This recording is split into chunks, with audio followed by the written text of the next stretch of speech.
Hello, good evening and welcome. Welcome to Rangers Radio. Join myself, Fox Chair, on the show tonight is the one and only Linda and my mucker GB. Evening, boys, evening, girls. Good evening, Ox. Good evening, Linda. Nice to have you on. Good evening, GB. Good evening, Ox. And good evening, everyone. I hope you're all well. How are you, GB? Good, mate. It's getting to that kind of exciting time in the transfer window, mate, and very happy that we're into a final, mate, at the weekend. So, all good, mate. All good. I think things are moving behind the scenes, mate. Anytime in the next few days. Anytime. So, maybe. How are you, Linda? Yeah, very, very well, thanks, Ox. Like GB said, just delighted to get to another cup final. And hopefully we'll start to see some new faces coming through the door. But I think you're right, lots going on behind the scenes. Yeah. Just get your two thoughts on Sunday. Start with your good self, Linda. The victory was the most important thing. It was a reasonably exciting game. I think they made it harder than it needed to be. Yeah, I think so, Ox. And as you say, overall, you're just so pleased to get through. And I think that's what it's all about with a semi-final. Sometimes you just wish they would make it a bit more comfortable for us in terms of, maybe a bit more straightforward. But I think overall we probably deserved to go through. There's a couple of scary moments. Obviously, the goal that we conceded was pretty awful, to be honest, Ox. But we scored two good goals, and I think we deserved to go through overall. I don't disagree. I thought we were a better team. I mean, they had moments, and particularly near the end, they got a bit nervy, but I think we deserved to win, GB. Yeah, Ox, I mean, we deserved to win overall. It was, again, Aberdeen are not turning up just to lie down to Rangers. It's, as much people say, it's always their cup final, and they have got quality on their side. But again, really pleased, Ox, to see the kind of no surrender attitude for the team. People keep asking about the mentality of the squad and stuff like that, and all I see really in all the games that Michael Beale's came in is a hard working performance for the team. I don't see anybody giving up, especially when we went behind. So plus points, Ox, all round, and people still showing their form in the team, which is great to see. The criticism will be about maybe lack of big games, Linda, because they have won some cracking big games, this squad. They've won cup finals. They've got us to that Europa League final and that run. All right, we never won the final. We lost in penalty kicks. But the criticism's changed. It's consistency rather than big games letting us down, because we've not lost a cup tie, a one or two legged cup tie since Hibs last year. Yeah. Or no, sorry, the year before. Yeah, I think I heard that you seen that stat the other night there, and it's quite unbelievable when you think about it, in terms of all these knockout ties and some really massive games, as you said, Ox, particularly in the Europa League. I think they've got to just add some trophies, and this squad will be judged on like probably that when they eventually, a lot of them move on, and a lot of people forget about the European runs because there's no a trophy at the end of it. There was a final, but they put us back on the map in Europe, but domestically it is all about the number of trophies and the number of winners' medals. So albeit we're kind of maybe out of the league now, you just never know, but it would be lovely if we could go and just win one of these cups, Ox. Aye, I get where you're coming from, Linda, but I accept the level of consistency, GB, because if you look at our form there, these 7 points we dropped to, we know we've got injuries, but the squad should be good enough to see off these teams, and we never. So that ultimately cost Giovanni his job, and we've moved on. And Michael Beale has started really well, if I've been honest, Gary.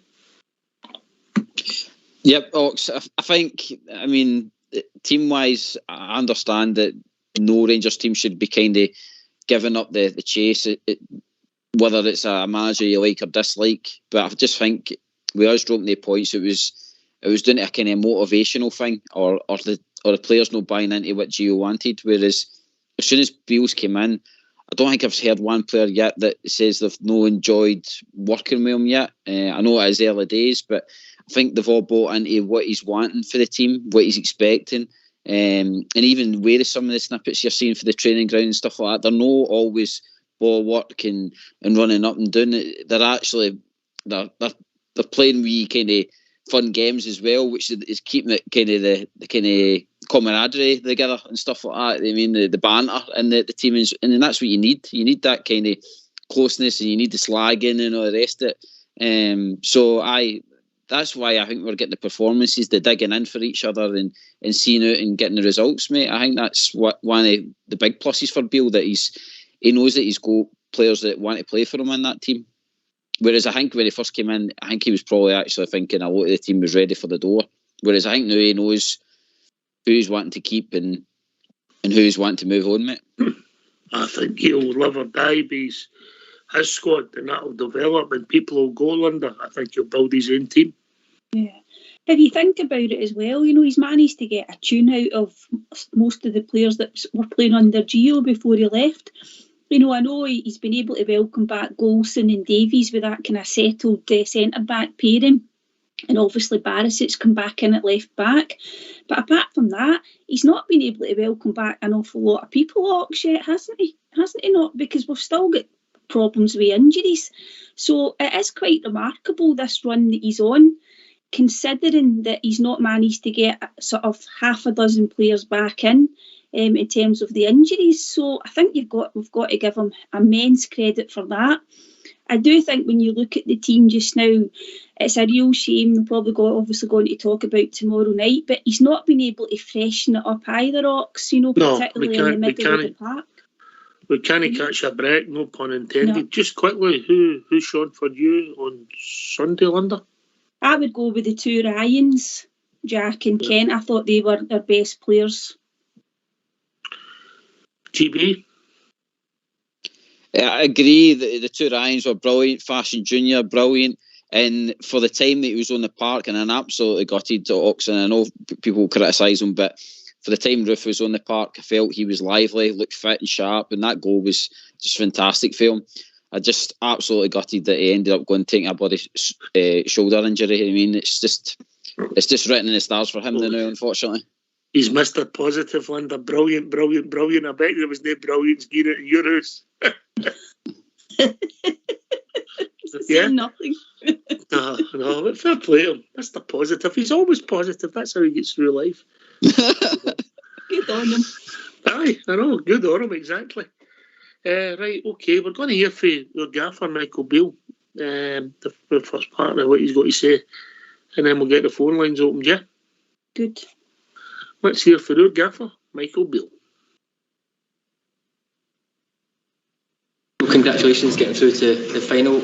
You mentioned a couple of weeks ago you're looking to get more control on the pitch. Against Aberdeen, we've seen the central midfielders come a little bit deeper to try and help with that. How important is that balance between the control but also giving you the attacking opportunities that we've seen throughout the game?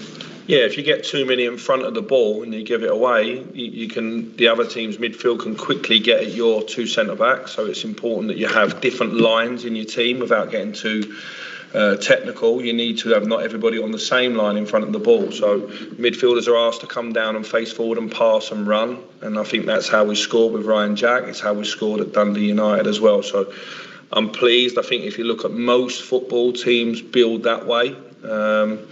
And again, it was a terrific game on a very difficult pitch at the weekend, and I'm delighted that we've got through to the final. I thought that Aberdeen played well in the game as well, so fair credit to Jim and his team. But obviously, I felt we were the stronger team, and I'm delighted that we've made it through.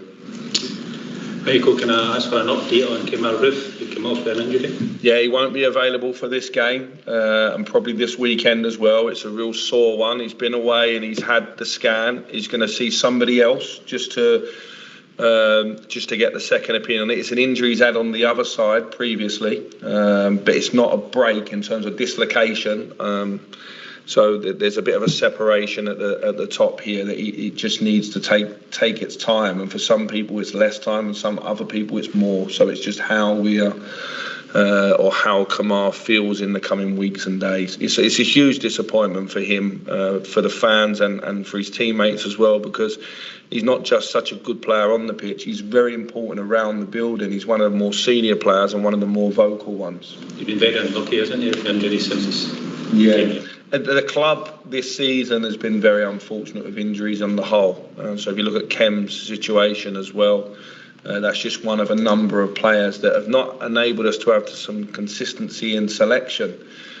In fairness, in the 6 or 7 games since I've come back, I've tried to settle things down and pick pretty much a core 6 or 7 players in every game to give us that consistency, because I think that will breed obviously confidence in playing and the relationships on the pitch, and it's something that this season has not been ideal for myself or the previous manager. On the theme of injuries, anybody coming back for the game tomorrow night? No, it'll be the same squad that went for the weekend.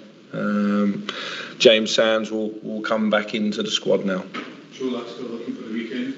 Yeah, we're very, very hopeful for the weekend. Well, I don't want to rush him for a couple of reasons. The pitch for training this morning, we're waiting for it to thaw out the undersoil heating, but still really hard. And when you've had a calf stroke ankle injury, it's not ideal surface. And obviously tomorrow night's surface is not ideal for that either, just on the artificial. And obviously the cup game at the weekend's another big game for us. What do you make of an artificial pitch in the Premiership?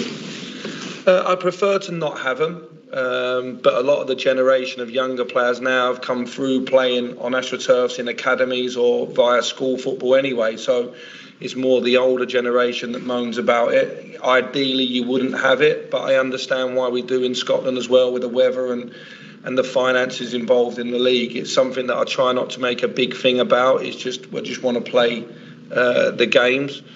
Obviously, Kilmarnock's home form of late, 1 defeat in 9 is very, very good. So whether you want to read anything into that, because the 1 defeat was against the other team that play on artificial surface. So it does go to the team that train and play on it every day for sure. But no excuses. We need to go there and play. You know, it's going to be a slightly better, truer surface than the one we played on Sunday evening. Are there any other players you won't select because of the pitch? 1 or 2 just from the weekend. You'd think, well, playing 120 minutes, maybe we naturally rotate the squad. So we had some key players that came on in the game at the weekend and did well, that are probably looking at me thinking, come on, Gaffer, when's my chance to show that I can have a big impact in the season? And it's important I pick and choose the moments. If that isn't tomorrow night, then it certainly will be on Saturday evening. You've been linked with Morgan Whittaker today. Some saying a bid, something genuine interest. Can you offer some clarity? He's a player that we know. I think he's a good player. There's no update on that yet. And I think, to be fair, he's just come back off loan to his parent club. And obviously that's because his parent club think he's done very well. So he's Swansea's player, but he's certainly a player that I'm aware of. From obviously working down south and knowing his background, I think he's a good player. Is that a position that's up there with your priorities to reinforce? Yeah, I think we're looking at all the areas, but obviously we want to bring more goals into the club. It's, you know, we've had injuries in the front line with obviously Antonio and Kamal not being fit since I've come back into the club. Rabi Matondo's got an ongoing problem with his knee, so he's not been available the last few games. And Alfredo has a contract situation, so does Ryan Kent. So it's certainly an area I'm looking at, whether it's this window or the summer, to make sure that we're strong, because we need goal scorers in the building. Any update on their contract situations? No update at the moment. Is there any update on possible move for Todd Cantwell? We spoke last week. You said that player interest in anything moving closer. Do you know?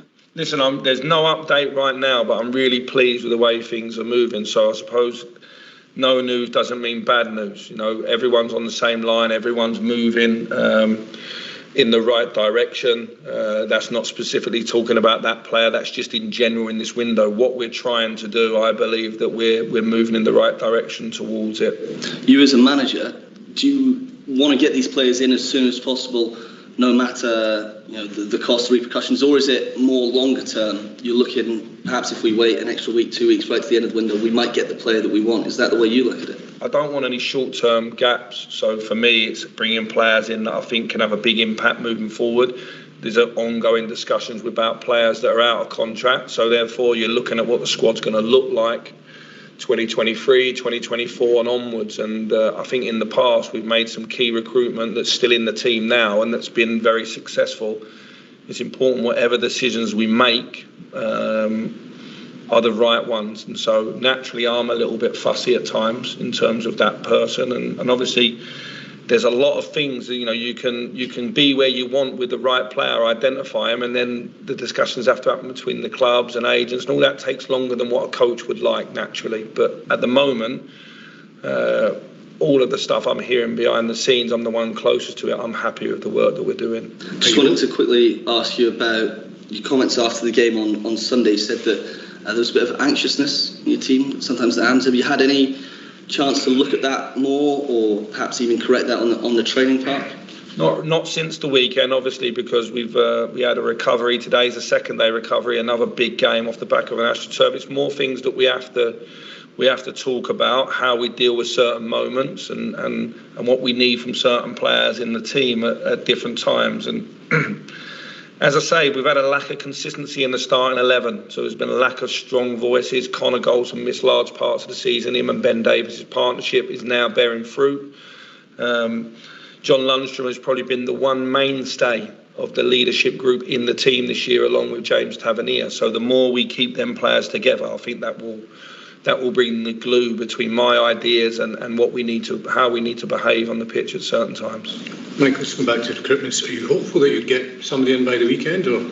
No, there's no timeline on it, if I'm honest, but by the end of this window, we'll have either done the business we want to do, or it will happen in the summer. But I'm very, very confident that before long, you'll hear some news of new signings. Just on Kamar Roof, I know you were saying, given the description, it wasn't a break, but in terms of a time scale of that, is that weeks, not months kind of thing? I know you were saying he's up for another scan, it depends how he reacts, but... It's up in the air at the moment. It's how Kem reacts to it in terms of the pain, and then what the surgeon actually thinks he can do in the short period, the short term now. And some players it's been weeks, others months. That's the feedback I've been given by the physios. Okay.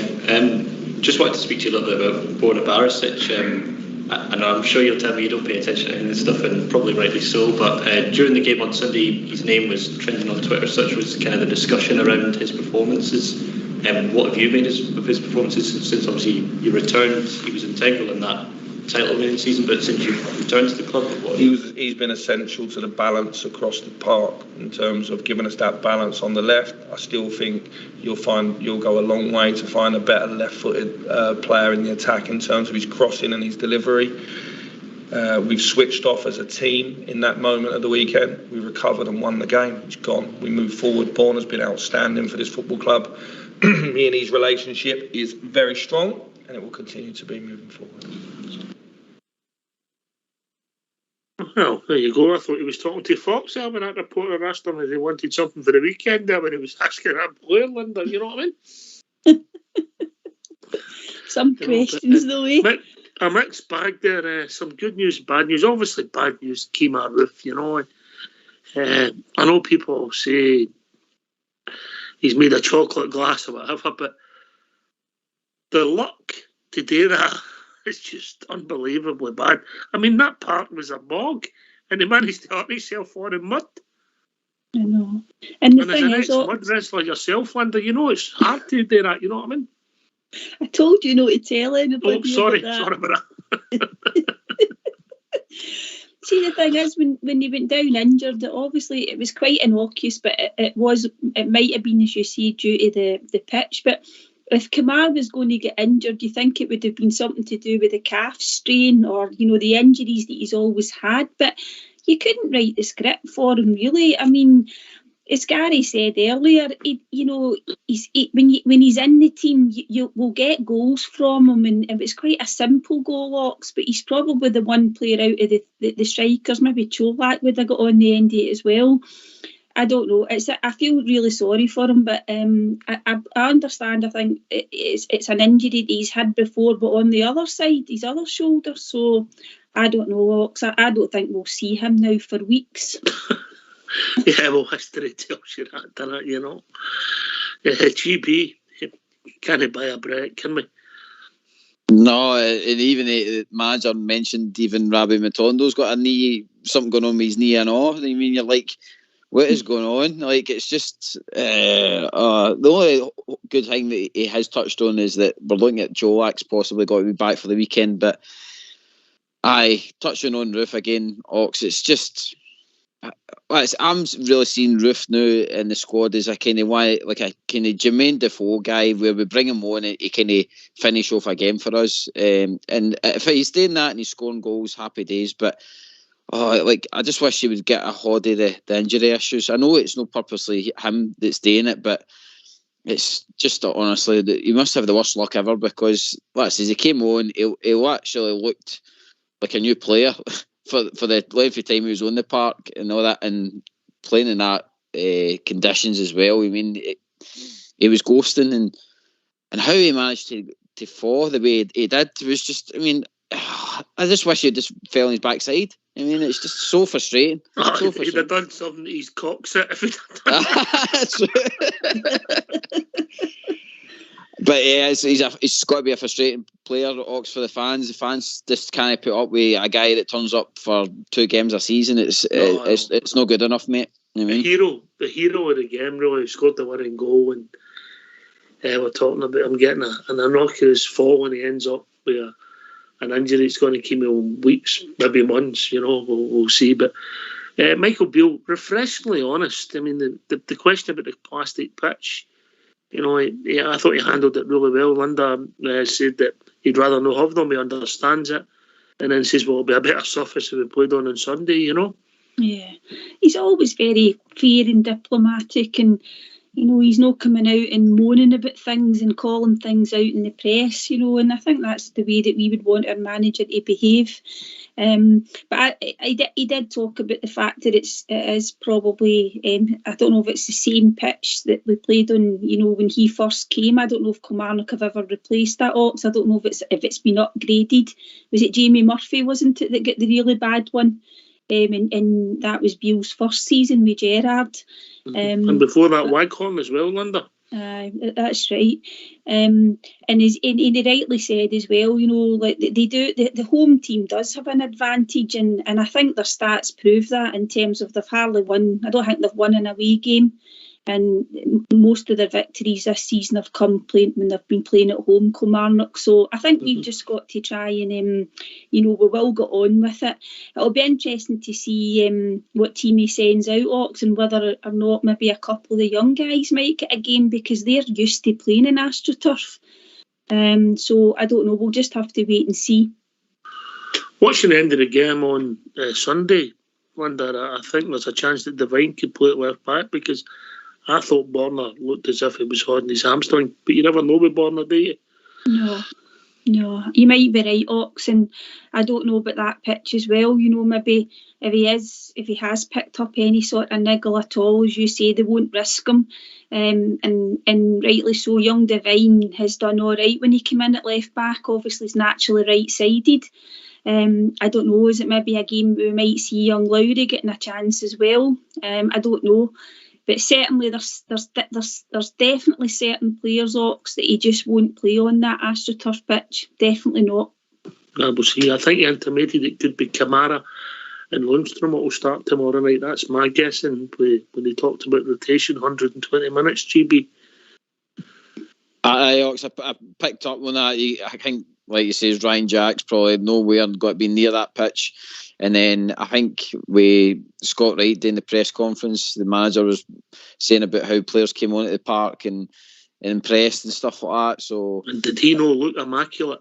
Mate, honestly, that and the gloves and the shorts all clean, it's absolutely, that's what you're wanting out of a Rangers player. I mean, again, we've seen the best and worst of him again, didn't we? I mean, he creates that goal, and then in the dying minutes, he's up the park, no pressure, and ends up getting the ball away and nearly costing us going to penalties. It's just another frustrating player, but it wouldn't surprise me, like I say, he gets a start tomorrow night, just because, again, it's Kilmarnock, he's a low-risk player, and they can just afford to put him out to run down the wings, you know what I mean?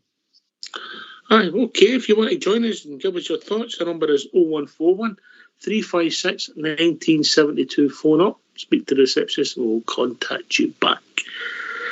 Okay, aye, man. So, yeah, the Kemar Ruth thing, he never really hinted pretty much the same squad again, so I think that possibly Linda, the one change with Barisic, and I'm saying that he hinted that Jack might not start. I mean, he never said that, but I think he hinted it. So that would suggest Glenn Kamara comes back in.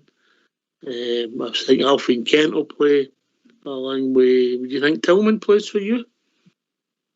Maybe is it time for Tillman maybe to take a wee break as well? So is it possible we know that Lowry is kind of competing with Tillman? I wouldn't be adverse to maybe a young Lowry starting in the Tillman role. I think Sakala will probably retain his place, or maybe Scott Wright will come in for him. I think you're right about Jack. We definitely need to manage him as well, Ox. I think Jack's done terrific to come back and he's played so many minutes. But I think it's maybe time to give him a bit of a break. But he's got a few options there. I would quite like to maybe see young Lowry start and maybe put Tillman on the bench. My issue with young Lowry is his performance against Motherwell. Obviously, he might have just had a bad game. If he dropped every player every time they didn't play well under, we wouldn't have anybody playing. But I thought against Motherwell, he just looked a fish out of water. But if the manager thinks that's the way to go, get him in there and we'll see if he's kicked on and he can kick on and show us, because he's definitely got talent, definitely got it. But yeah, I understand that, Ox. And obviously, he got his hat-trick the other night there, but we know it's a different level. Yeah. And it's interesting to see what's going to happen this month. And he said that he's definitely not going out on loan. I think Michael Beale said that's definitely not happening. I just think, I'm not saying it's a low-risk game, Ox, because we still want to make sure that we don't drop any more points. But the thing is, when are you going to be able to give these young guys a chance, Ox? You've got to sometime. True, I get that. I understand that argument. That's the difficult thing, But we'll see. I mean, I'm sure we'll see him over the next 2 games, GB. Ox, if I had to pick between the two, I think I'd probably go with Linda when saying that he'll get a chance against Kilmarnock, but I think it'll be the Scotty Arfield and then Scotty Arfield subbed and then Lowry on kind of thing during the game. I think that'll be maybe where his minutes are. I think Tillman, it would be a good idea to give him a rest because he has played a lot of games for us. He seems to be that kind of go-to guy now in that position. But I think, again, like Linda's touching on, it's a more of a low-risk game. As much as Kilmarnock's form's looking all right at home, I think a Lowry and an Arfield should be good enough in that midfield to handle Kilmarnock. And again, you're talking about giving these young boys a chance. If they can't handle Kilmarnock, GB, I don't see any chance of us starting with the two playing at the same time, starting again. No, I know that's what I'm saying. Interchanging what I'm saying. Right. You mean Lowry coming on for Arfield or vice versa? Yeah. I Garfield to start and then Lowry would be coming on. I think that would be the change. But again, you know what a manager's like. He's the other day I was sitting watching Roof and Arfield coming on at 60 minutes where they look sitting in they're all stoked. We got the goal. That's what they changed that substitution. Aye, that's right. Yeah. Aye. But no, again, if it's got to be a time, Ox, if Lowry's got to show. You've touched on it, Motherwell game. I mean, if you can't handle Motherwell and you can't handle Kamara, you can't put the performances in, then, I mean, these new boys that are touted for coming into the team, Ox, are just got to put them down the pecking order, so he's got to show it at some point. I think the trouble is, we're anxious to see them, we want to see them, Linda, but it's a marathon, it's not a sprint, and it's about getting in the right time, and you can put them in, and if you get it wrong, they can disappear. Yeah. And it's very difficult. I'm not saying that I don't want to see Lowry, but I just want it to be right for him also. Yeah. Spot on, Ox. The time's got to be right, and as we said before, it's not any slight on the player, and it shouldn't be a criticism of the club as well. You can't criticise them. They've got to get it right. If they don't play him, it's not because they think he's not worth it or he's not good enough. It's just the timing of it. I think as fans, we like to see homegrown players coming through, and we all seen, how well he played in for the B team, albeit at a lesser level. He got that terrible injury with that basic assault on him, and it's probably taken him a wee bit of time to get his fitness up as well, Ox. So it's not done him any harm to play for the B team. But you're absolutely right. The timing has got to be right, and it's for both the team and the player. Aye, and I think there's no an exact science, GB. That's the trouble, you know. No, you definitely don't want to put him in and you hinder his progression. Yeah, he's still very young, but when you look at where Tillman's at for his age and where Lowry's at for his age, it's kind of light years away. I mean, it's so. There's got to be a long progression for Lowry to get into this team, and which I'm surprised that when Beale says that there's no chance of him going out on loan, you would think you'd want to put him out to an SPFL team or something like that where he's getting game time where he can hopefully progress, but Beale must see that more beneficial that he hangs about the first team. Yeah, I think if we were putting him alone, I don't think he would touch. I don't think it would be in Scotland, potentially. I think he would go further afield, Linda. That is a possibility, and it might be also because of our injury situation and the history with our injuries this season. The fact that we've had so many on the treatment table, that maybe there's a part of that as well, Ox, that they don't want to send him out on loan because ultimately he could end up being maybe second choice because of the injury situation. So I don't know. I think it will be maybe a culmination of a whole load of things as to why he would probably stay. And Michael Beale maybe wants to work with him, Ox, rather than send him out on loan. Maybe. Well, come and join us in 0141 356 1972. Phone in. We're glad to hear from you. Make your point. Ask a question. Whatever you like. We're going to hear the second part of the Gaffer's interview, if that's all right with you two. Yep. Perfect. Let's hear from Michael Beale. Just on Kamara, obviously with that injury, does that change your priorities in the transfer window? If there were injuries, or do you still have a very clear idea in your mind about what you want? Yeah, I've a really clear mind of where we want this window and the next one to look like. So when we return for pre-season at the start of July, I've got a real clean idea of how I want this squad to look. It's not all going to work in one window, where I want to take the team and evolve it over the next 12 to 18 months. I've got to be careful to make sure that I'm here. And so I've got a good job in the interim. You can't look too far forward. I think January is notoriously a difficult month. Sometimes you get some things fixed up that are going to become permanent in the summer. Sometimes you can get things done now. What I don't want to do is rush for a short-term gap that don't take Rangers Football Club nowhere in the longer term. This is about building and probably having a 25% turnover of this squad over the next 2 to 3 windows to make us really strong. That 25% that come in have to hit the ground running. Michael, you spoke a little bit about the pursuit of Todd Cantwell there. I remember after the Dundee United game, I asked you about Tom Davies. You said that's a player you like as well. Has there been any update in chasing him at all? There was no interest on our side towards Tom. There has been no talk about Tom. You caught me on the hop that day, and I said a couple of nice things about him because he's a young British player that I saw coming through as a young player, and I'm pleased to see his progress. He plays for a fantastic football club, and I think that's where he's going to be. He's not going to be a Rangers player in the future. And another Tom you've got here, Tom Lawrence. I've seen a TikTok in the last week of him doing some individual training with what looked like a private coach. Can you have a little update on his fitness and how close he is to making a return? Yeah, he had a slight setback and he went away to get an opinion. The opinion was, okay, let's see how things are going. There's some things he can do at this stage that someone that had that injury probably shouldn't be able to do. And he's had a bit of discomfort at other times in areas that he shouldn't. So he slowly does it at the moment, and there's not really much more to say than that. He's still not back with the group, and we're just going to assess as we go whether we need to... how he feels, whether he can then crank up and start working with the group, which will see a quick return, or it doesn't go to plan and we have to look at an alternative. Any sort of approximate timescale on that? No, unfortunately not. It's a disappointment for Tom and myself, but it's a reality of coming back from an injury. You know, we've been able to bring some players back a lot quicker, i.e. Ben Davis, John Suter and Connor Goldson a lot quicker than planned, and then one like Tom is just dragging on a little bit longer.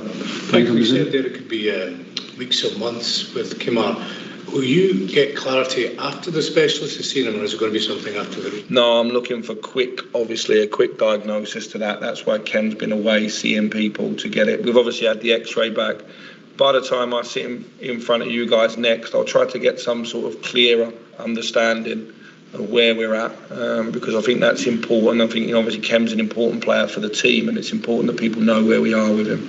You've mentioned how big an impact it was losing Steve Davis. I think you said you want him to play a big role. Is that a skill set that you think you can cover in-house between now and the summer, or is that a priority you might look to bring someone in?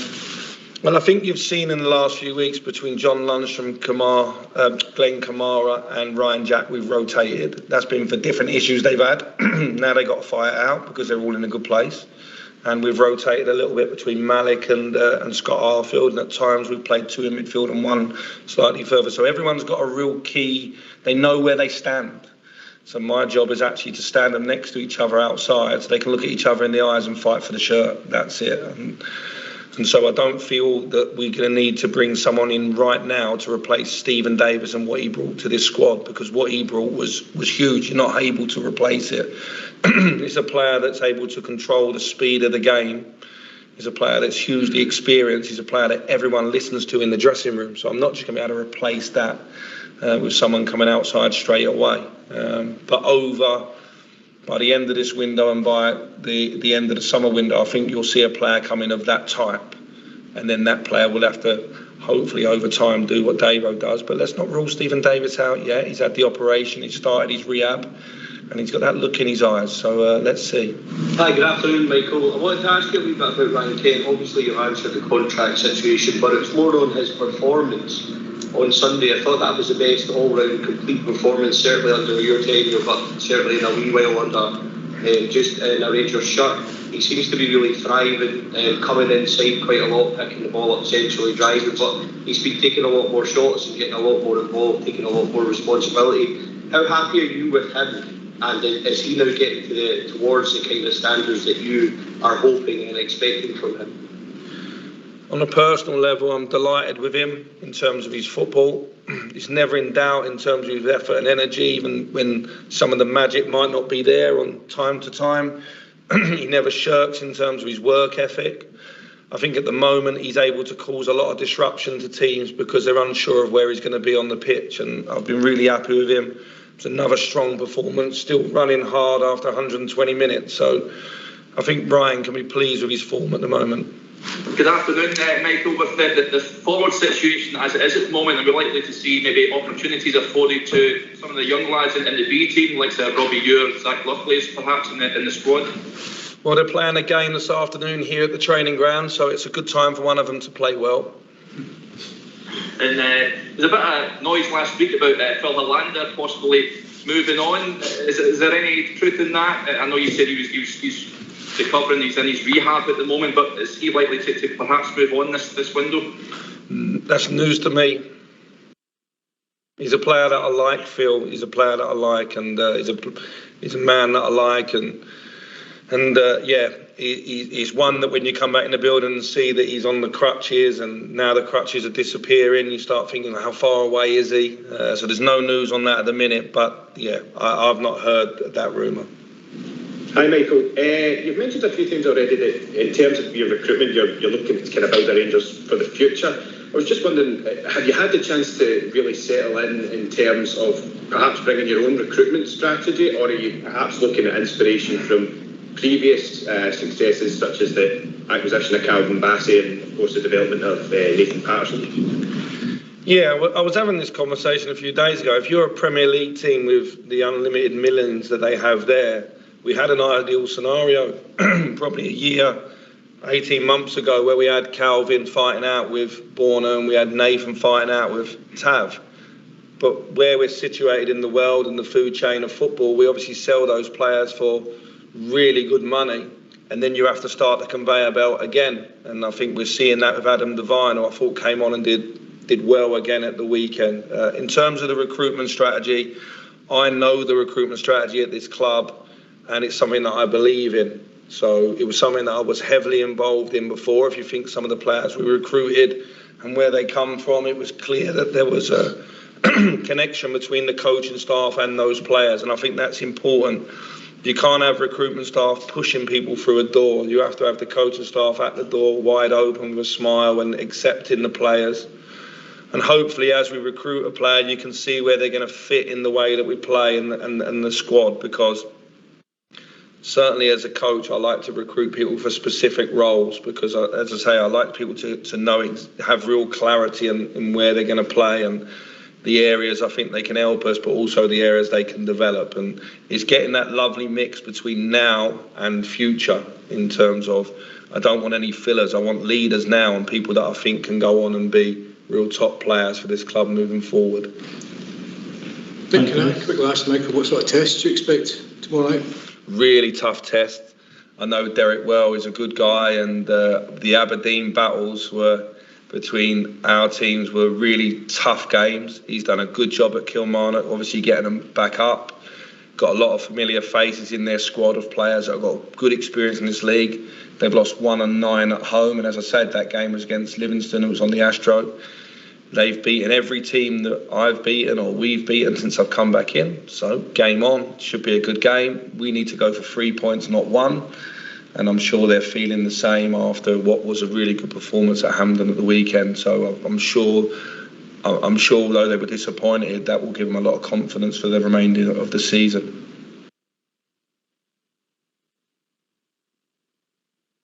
Well, thanks for that, folks.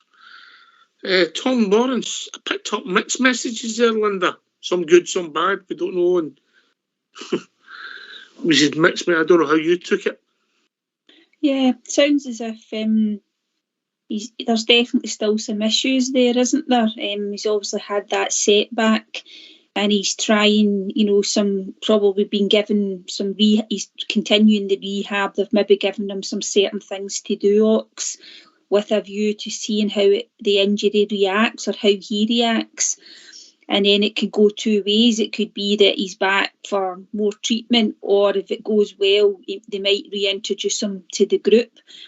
I don't know. You kind of read between the lines. Is it a possible that he might need surgery? I mean, that might be way off the mark. I don't know. It's just really, really unfortunate for a guy that played nearly every game for his previous club last season. It's just very, very unlucky for him. Feel for him, actually. He's been unlucky. We've been unlucky this season, if I've been honest, GB. Yeah? Oh, it's been a shocker, Ox. It just seems to be every fortnight there's somebody new with an injury. I mean, the press conference today, it's like The Walking Dead. It's just like... all you're hearing for the questions for the press is basically, when's this guy back? When's that guy back? What's the outlook on him? When will you know? And the very end of that press conference there, you had the one guy asking about the game tomorrow night. And so, and that was the only question he answered on. It was just basically, there'll be a hard team and Derek's got them playing well. The rest of the questions was all about signings and how's the injuries getting on. Tom Lawrence, I always think now, look, see if it's a niggle, and the niggle's gone on and on and on. I mean, we've been hearing he's been coming back and he's been doing well and all that, but this niggle just seems to not be going away, and that only leads to one path, I think, Ox, and that sounds to me it's, I'll see you next season and you're going for an operation. I'm not saying the manager said that, but I think the writing's on the wall with that one. Listen, with the luck we've got this year, somebody will fall off the trolley and do their shoulder in. You know what I mean? Get in and get their ankle done, no? Oh, the man, the thing is, like, we're screaming for like Lowry and all that to start, and we'll end up getting them a start, and one of them will have a some sort of injury, and they'll be in the team. I mean, so I'm fearful. That's the thing. Everybody's shouting for new signings. I'm fearful of us signing new signings in case they come in and get injured. You want to get back like RoboCop, is that? Maybe it's just get rid of this season first before we start signing new players. You know what I mean? I don't think I've ever known anything like it, Linda. No. I think we've said before, maybe, part of the 9 in a row era, there was times where, Walter's first spell was down to the bare minimum. I'll take your word for it. Do you know, remember that? No. No. And Far Too Young. And then obviously under Walter's second spell as well. But it's just been so many Ox, and also as well, it's been a lot of the new signings. We've not had a chance to see these fresh faces, and I think that's been a difficulty for us, isn't it? You know, it's the same faces we're seeing in the team week in, week out. And we were looking forward to seeing some of these new signings, and also somebody like Tom Lawrence had made such a good start, Ox, and we were quite excited to see how he would progress, weren't we? I just liked him. He had a bit of ability. He could shoot, and he had a bit of dig, Linda. Yeah. You know, so he gave us something that he wasn't going to be messed about, you know. Mm-hmm. Yeah. There was something about him, but he also had ability thrown in with that GB. Yeah? Aye, Ox. I mean, you could see he was eager to take free kicks and stuff like that as well. He scored that one with PSV. He had a good bit of understanding building up with Ryan Kent as well. I thought they two were going to strike up a right good partnership together. Just with the understanding of the 1-2s that they had, and I think.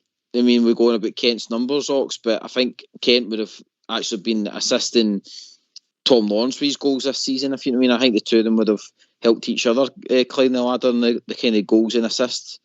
But it's a sore one, and I bet you it's a sore one for the Tom Lawrence as well, because he did have a great start to his career. It wasn't as if he was on poor form or anything like that, and it was just a silly injury. I mean, it was a nothing kind of tackle I can mind at the time, and I thought he was just got to kind of run it off, and then obviously something happened in training that we don't really know the ins and outs of, but it's just been a shocker. I mean, especially that promising player that you bring into your team that's going to probably change a game for you, because that's what we've been crying out for the build up to that season. We've been crying out for a playmaker, and we finally get him in the team, and then he's out for the season basically. It looks that way. I know. I'll put it out to the audience, and I'll ask you two people this: what player have we missed the most? What player have we missed the most this season? So give us a phone. Give your thoughts. The same question, your good self, Linda.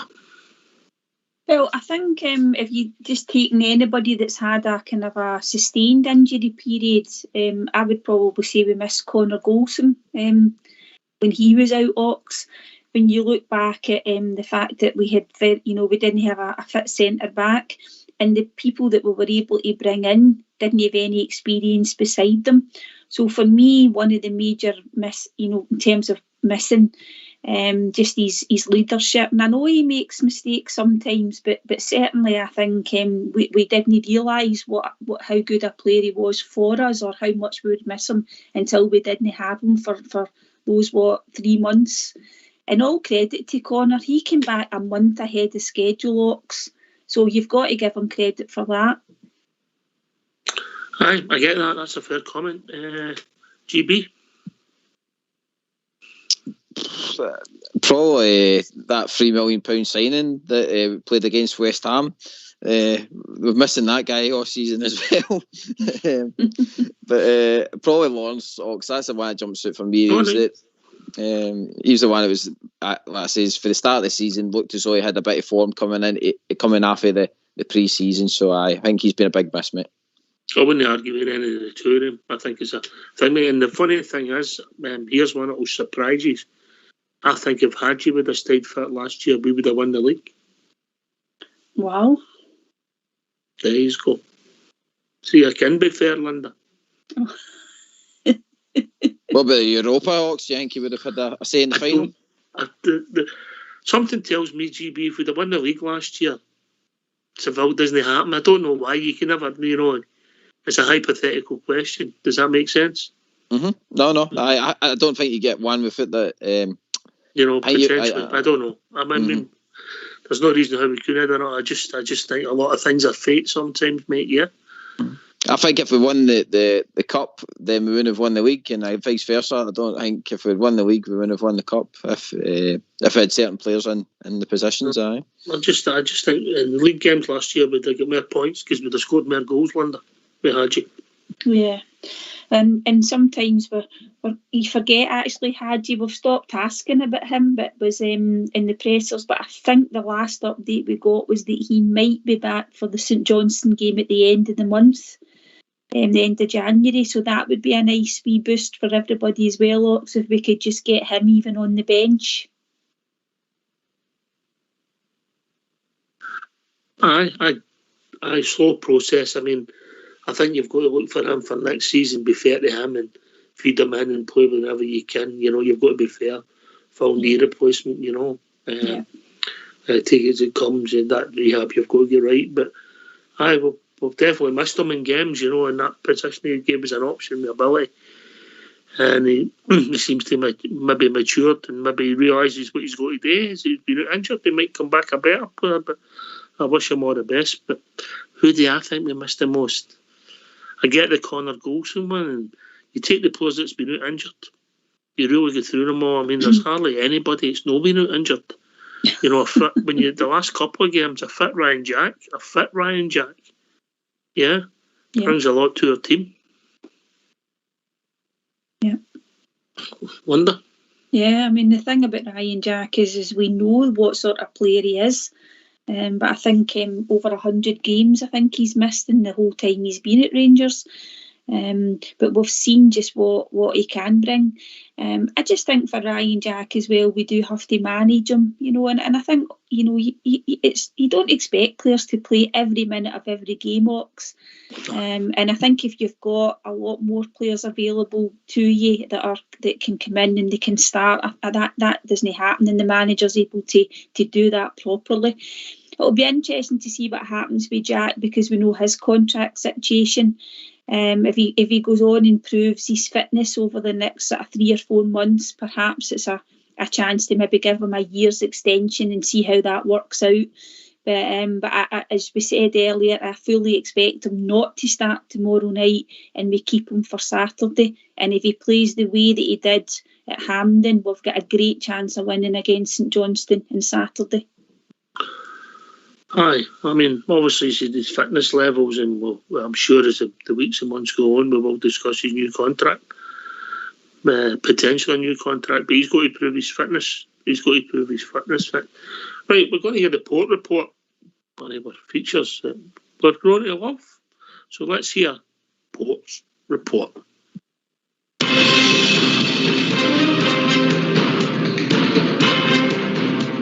Hello, welcome to Port's report. Tonight we're going to discuss Kilmarnock versus Rangers, prediction, team news and lineups. Seeking to close the gap to rival Celtic at the top of the Scottish Premiership, Rangers make the trip to Rugby Park to face Kilmarnock on Wednesday night. The two teams endured contrasting results in the Scottish League Cup semi-final over the weekend, with Rangers edging out Aberdeen and Kelly losing to Celtic. Derek McInnes was left furious with the refereeing decisions after the semi-final battle with Celtic, but he and his Kilmarnock side must now dust themselves down ahead of another challenging fixture against title-chasing Rangers on Wednesday. It's fair to say Kilmarnock have preferred playing on home soil so far this season, as they have picked up 18 of their 20 Premiership points at Rugby Park. The East Ayrshire side have also lost only one of their last 8 home matches, including 5 victories during this run, heading into Wednesday's fixture. However, Kilmarnock, who sit just 3 points above basement club Ross County, have lost 6 of their last 7 meetings against Rangers, including a 2-0 defeat at Ibrox in August, in which they failed to register a single shot on target. For just the second time in 12 years, Rangers have progressed to the League Cup final, securing a comeback victory against Aberdeen in a thrilling semi-final on Sunday. Before the Glaswegian showdown at Hampden Park, Rangers have 7 fixtures across the Premiership and Scottish Cup to prepare for, including Wednesday's encounter with Kilmarnock at Rugby Park, where they have lost 4 of their last 6 visits. However, Rangers have won 17 of their last 18 Premiership matches against promoted sides, while they have won 6 and drawn 1 in their last 7 since Beale took over, so the confidence is high heading to East Ayrshire. Prior to Beale's appointment, Gers have dropped a total of 9 points under Giovanni Van Bronckhorst this season, and 9 points in fact the gap that currently separates them from from league leaders Celtic after 21 matches played. Kilmarnock's team news: Jarell Dorset and forward Innes Cameron, who have not featured since December 12th, remain sidelined with injuries. Former Rangers man Kyle Lafferty started his first game for Killie last weekend after serving a 10-match suspension for using sectarian language, and the striker was expected to retain his place in the starting 11 alongside Kyle Vassell. McInnes is unlikely to make many changes, if any, to his starting lineup, with a back three of Taylor, Lewis Mayo and Joe Wright set to protect keeper Sam Walker, while Danny Armstrong and Ben Chesens provide the width either side of the midfield. Liam Donnelly, Alan Power and Rory McKenzie in midfield. As for Rangers, Roof suffered an injury setback on his return to first team action last weekend and was forced off in extra time with a shoulder problem. The chair striker will now join Steve Davis, Tom Lawrence, John Suter, Philip Palander, Ridvan Yilmaz, Yanis Hagi and Namdi Offabor on the sidelines. Antonio Cholak will miss the cup win over Aberdeen due to his slight issue and a doubt for Wednesday, so Fredo could keep his place up front. Fashion Sakala, Malik Tillman and Ryan Kent could all support Morelos in attack, while Glenn Kamara will be pushing for to start ahead of either Jack and Lundstrom in the centre of midfield. Both lineups, in my opinion, could be for Kilmarnock: Walker, Mayo, Taylor, Wright, Armstrong, Donnelly, Power, McKenzie, Crescents, Vassell and Lafferty. Rangers' possible lineup: McGregor, Tavernier, Goldson, Davis, Barisic, Kamara, Jack, Sakala, Tillman, Kent and Morelos. And that's the end of Port's report.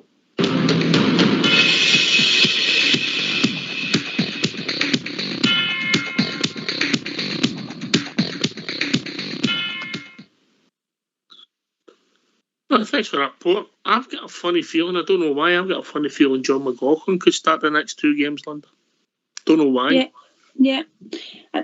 I think you might be right, Ox, because I think Beale's talked about managing Alan's time, just because obviously, his age and not want to play him in every game. I think he was maybe interviewed I don't know if it was on Sky, and he was asked about the goalkeeping situation as well, and he's talked about that, managing it. So he might find that it will be McLaughlin.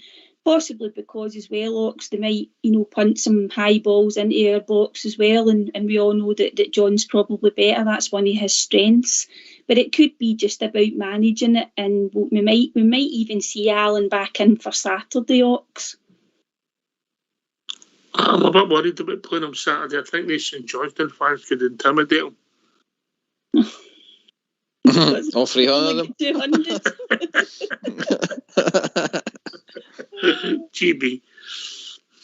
I agree, probably, Ox, that he'll get rested tomorrow night, but I think McLaughlin against that kind of low risk, especially the way the pitch is, Astro's tough and that. So I think like McGregor will probably come back in for the cup, just purely this is because he that interview that astounded me. The manager saying about that Alan McGregor's the number one and he's probably the best goalkeeper in Scotland. He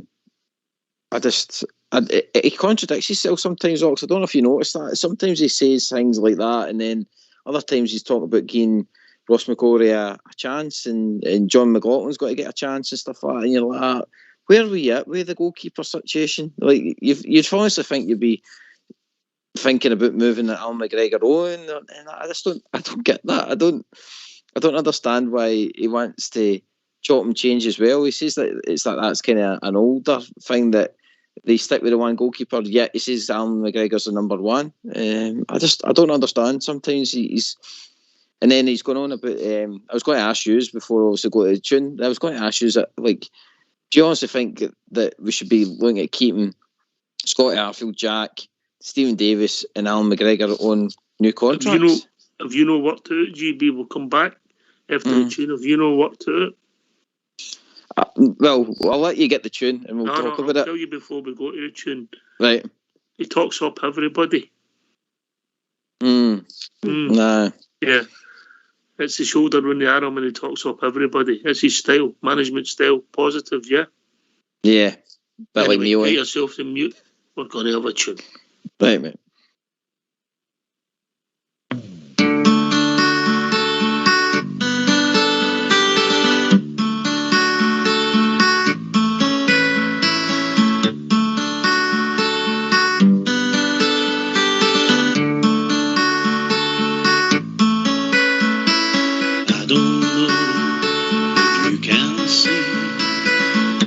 what the Rangers really mean to me. These last few years I've been afraid that we might drift away. So I've been telling old stories with singing songs, made me think about where we come from. That's the reason why I feel so very proud today. So let me tell you that I love you, and I think about you all the time. I wish the days were good, and now I'm coming home. To think of life without the Rangers, you know that it would make me sad. Glasgow Rangers is everything I've ever had.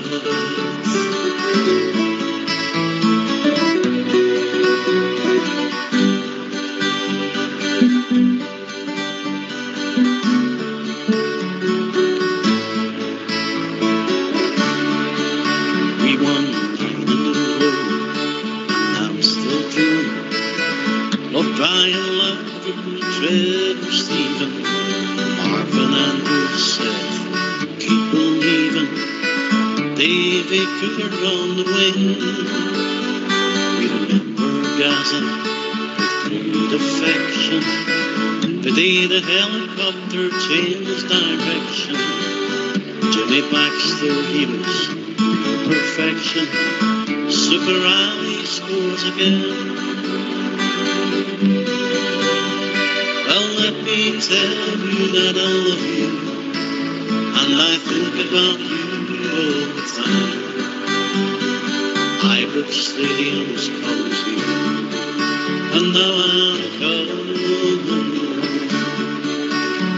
To think of life without the Rangers, you know that it would make me old and sad. Glasgow Rangers is everything I've ever had.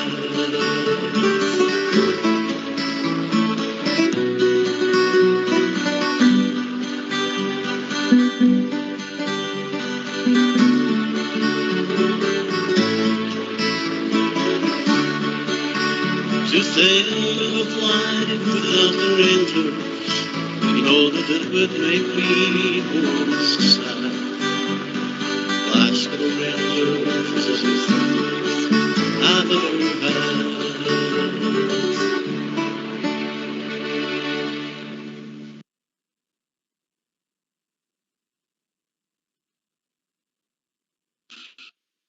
Right, come on, give us a phone in 014 356 1972. It's your show, and it's a phone-in show. GB, I think what he's doing is using a management technique. Yeah, he's throwing the gauntlet down to the players. He's not going to turn and say, by the way, you're not getting a contract, it's all done, you're finished. There's still 5 months of the season to go. So, carrot and the stick, mate. He's been sensible, Linda, yeah? Yeah, definitely. As you see, it's the old carrot-shaped stick, and right away, when he took the job on Ox, he alluded to the fact that this team had got us to a Europa League final. They had won a Scottish Cup. They had won games. They had played well because, their confidence was probably, quite shattered, mainly because of some of the results in the Champions League as well. That would have taken a lot out of them. So there was no way he was going to come in and start, talking players down. And he also he had to try and get something out of them as well, Ox, and try and help improve their performances. So he's been very, very clever in how he's answering things. But I think Gary's right to a certain degree as well about that he has contradicted himself a wee bit about the goalkeeping situation, because I think at one point he said that he was going to give them all a shot before the end of the season. About the season's got 5 months to go, and he might do it. Yeah, absolutely. Yeah, things change. What else is worrying you, GB? No, it was just last is that the Stephen Davis thing kind of that was what kind of jumped to me. He's like, don't count him out yet. And I'm like, are you really considering giving Davis another contract? I mean, you're going to.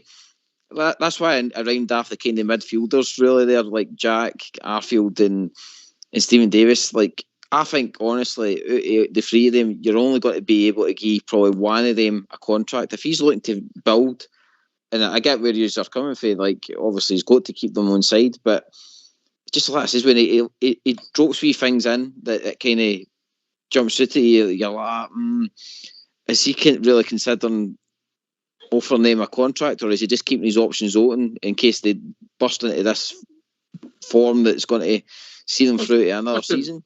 People say things they don't mean all the time. Listen, you're a bright lad, GB. And the answer, Linda, you got it, didn't you? GB, that's no very nice. Don't answer them, GB.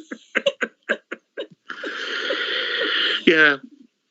None of them might get contracts. 5 months is a long time, yeah? You know, to see where you're going to go. You've got half a season to play with the cup ties that's coming. They might not be injured. Stephen Davis's rehab might not go well.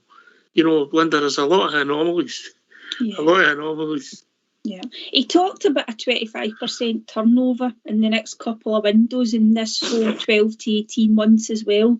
So, you know, I don't think he would want a massive clear out of players either, Ox, because you know, he probably wants to keep maybe some experience about the squad, and I think that's why he's also quite, you know, keen to get a few players in January so that not everybody's walking through the door in the summer. You know, it gives players a chance to get to know the club. But as you said, he won't be committing to anything. And, you know, I just think sometimes us Rangers fans, we're looking at, for example, the midfield area, and it's some of the same players that have been there for a long time, Ox. And we know that we need some younger players in there. But you wouldn't be adverse to keeping a couple of the experience, but we certainly don't want to be building our future around the older players. No, I get it, giving him a contract, and at times I didn't disagree with the Stephen Davis and the Scotty Arfield ones, but we have to pay to get that in the door. You know, you've got it there, you know, and trust it, and you accept that their legs are gone and they're not going to play every week. Al McGregor is a number 2. It's no work to it. We made decisions that it's only hindsight's made them wrong. Ryan Jack, if he plays for now to the end of the season, you might just give him another year, or you might give him a year with a year's option so that he's got that to keep pushing. But we don't know what's going to happen with his fitness between now and the end of the season, GB. We don't, Ox, and I'm probably going to contradict myself, is that... Oh, you're not allowed to contradict yourself, mate. That's not allowed. But I'm going to, because the manager's actually probably... I've just realised the manager did answer my own question, is that he said that the game now's changed. That there's a lot of teams now where like players can play well into their late 30s because that you've got this kind of 5 substitutions. You can bring them on to play basically 20 minutes a game. You know what I mean? Like, so for me, in that sense, like if you've got a guy like, dare I say it, like Jack taking air, and you bring him on 20 minutes at a time in a game, then I'm sure you would have got to get the best of him. You're not going to break him down all the time. You'll see him probably get through a season. But it's whether us as fans can accept that, in the sense that you're paying a guy so much money just to get 20, 30 minutes out of my game. But I get it, that's a modern game now. But the fans care if he came on in a dozen big games and we won the big games. No, mate, I don't think so. And by the way, I don't think they would care either whether if he started the game and then the change gets made for him later in the game. If you know what I mean, he plays his 60 minutes and then somebody else comes in. I'm not saying give him contracts, GB. There's a blend to be done. I personally think I could see the logic behind it. I don't know if I'd have done it myself, but I've seen the logic behind it, Linda. Yeah, and I suppose if you look at somebody like Scotty Arfield, who we did give the year extension to in the summer, he scored 7 goals for us, quite important goals. I don't know how many appearances. I'd maybe guess maybe 20, 25 probably. So you could argue that Ox that's paid itself. That's been a success. Stephen Davis, unfortunately for him and us, has obviously picked up that injury.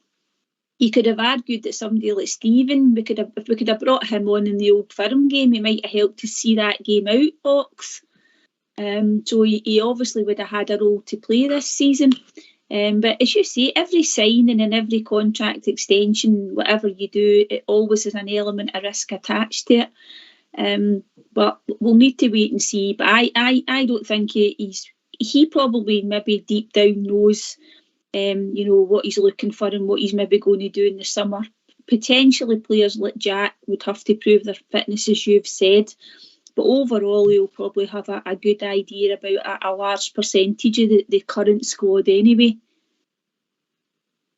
Aye. Listen, I'm not saying give him contracts. I'm saying, but the manager's got decisions and he would obviously look at different wages, etc., Aye. Ox, by the way, I'm not against any of them getting contracts. I mean, the way Jack's playing now, like if he keeps that up and he keeps fit, then of course you've got to give him a new contract. The guy bleeds for Rangers, and he plays well. So to try and buy a player like that in the markets that we are in is practically impossible. You're going to have to spend like some serious money. So I know you would be signing him back up again. Scott Arfield, a guy comes off the bench, gets you goals, changes again for you. You've got to keep a guy like that. It's just, I think like I says, I think he'll be keeping his options open and seeing what they give him. Like you say, is the positivity side of things. Praise him up, and then when it comes to the summer, he'll know where the budget's at, what players have wanted to come into Rangers. Because I think this window maybe will make his mind up a wee bit in players as well. Because if he gets all the players in that he's wanting, then he's going to have an awfully big squad to pick for.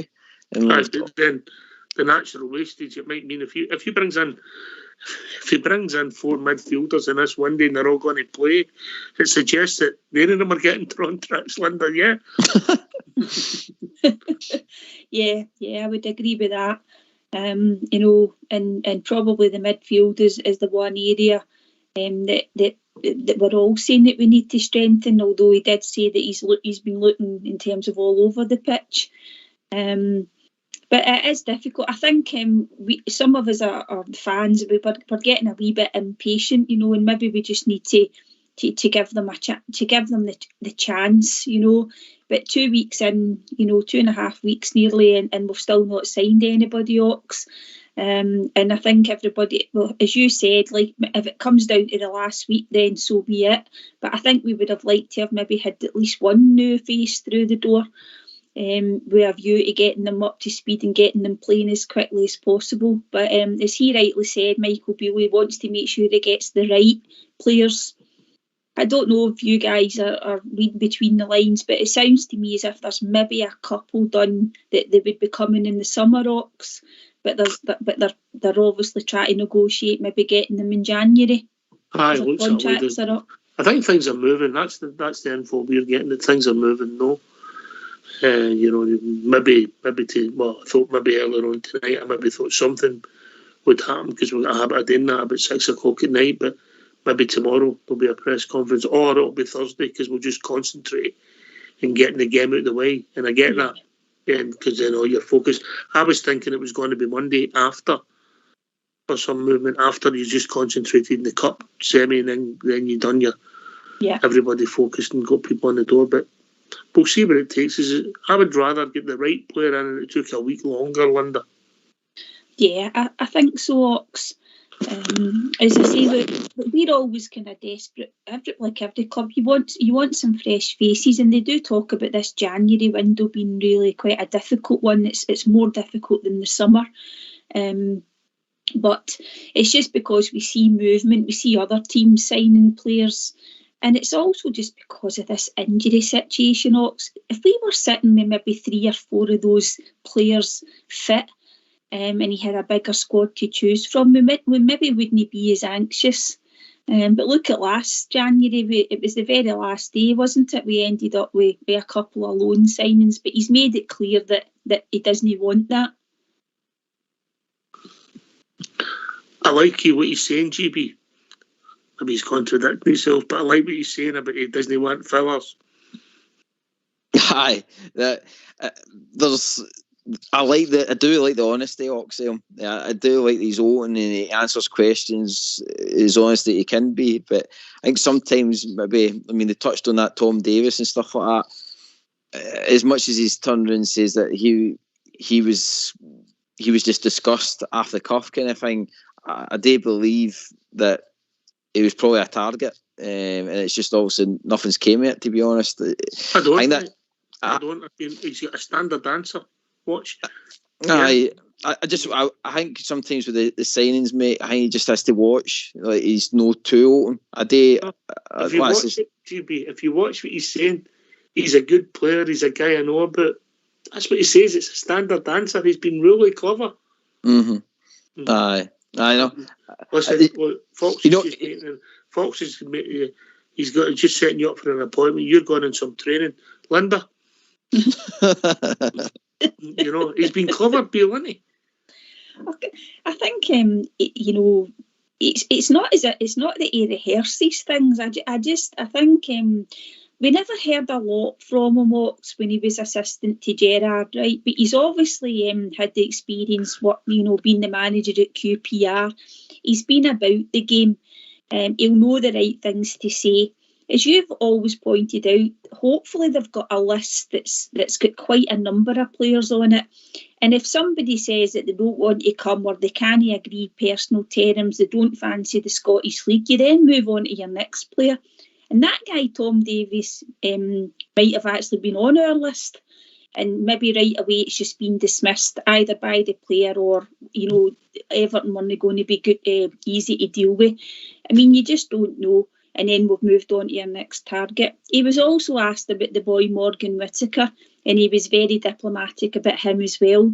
Now, reading some of the headlines and people talking, we might have had a bid already knocked back for him. He's not going to come out and say that in the press either, is he, Ox? So he said the right thing about him. He knows about the player. He likes him. He's a good player. But as he said, that could be one of 12, perhaps. Aye, I just think he's got a standard answer, GB, He's not saying yes or no, and obviously sometimes it'll come through because people get a sniff at it, but most of them will just be rumours.